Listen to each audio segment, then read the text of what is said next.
Je sais le travail que c'est et je dis allez-y les copains, bonne chance et bon courage. Je suis avec vous.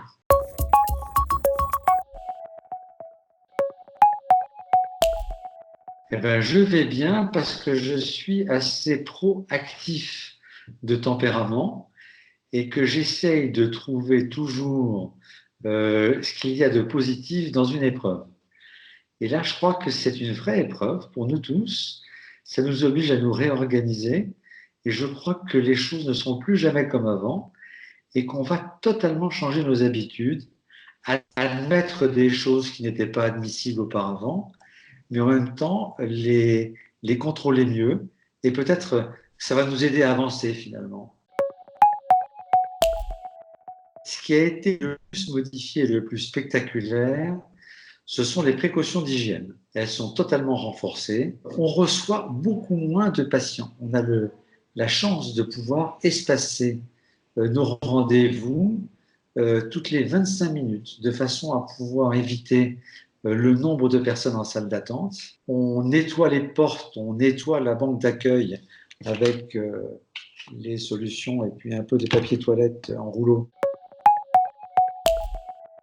On s'efforce de n'avoir qu'une seule patiente en salle d'attente. Je demande à la patiente si elle veut que son accompagnant soit avec elle, et souvent c'est nécessaire, et c'est bien, sur un diagnostic de grossesse précoce, sur une MST, sur des risques infectieux communs. Ils sont ensemble, je ne vois pas pourquoi je ne les recevrais pas ensemble. Si c'est juste pour l'accompagnant de complaisance, là je demande à l'accompagnant de ressortir et on l'appellera pour revenir chercher la personne qui l'accompagne. Tout le monde a compris, je crois, à ce jour, quasiment tout le monde, la réelle gravité exceptionnelle de ce qui nous arrive. Quand on se déplace pour quelque chose. La fièvre, la toux sont les deux éléments essentiels.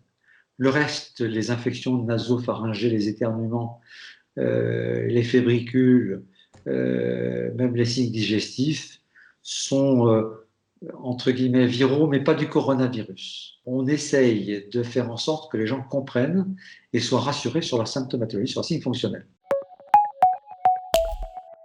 Si on a des signes fonctionnels inquiétants, alors là, on passe à l'échelle supérieure ou à l'échelle différente, c'est-à-dire que là, c'est soit directement le contact avec un médecin traitant habitué s'il est disponible, soit si vraiment les signes sont importants, le 15. On remplace les consultations qui manquent au maximum par la téléconsultation. Il y a plein de petites habitudes qui sont à prendre. Aujourd'hui, les téléconsultations qui devraient durer 10 minutes, plutôt elles sont de 20-25 minutes. Mais je pense qu'avec le temps et avec l'expérience, ça va aller beaucoup mieux.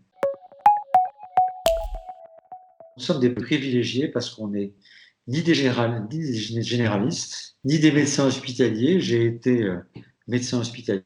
Je sais le travail que c'est et je dis allez-y les copains, bonne chance et bon courage. Je suis avec vous. On peut leur donner le conseil d'une énergie bienveillante, c'est-à-dire être sûr d'eux-mêmes, pas paniquer et pour ne pas perdre les pédales. Voilà.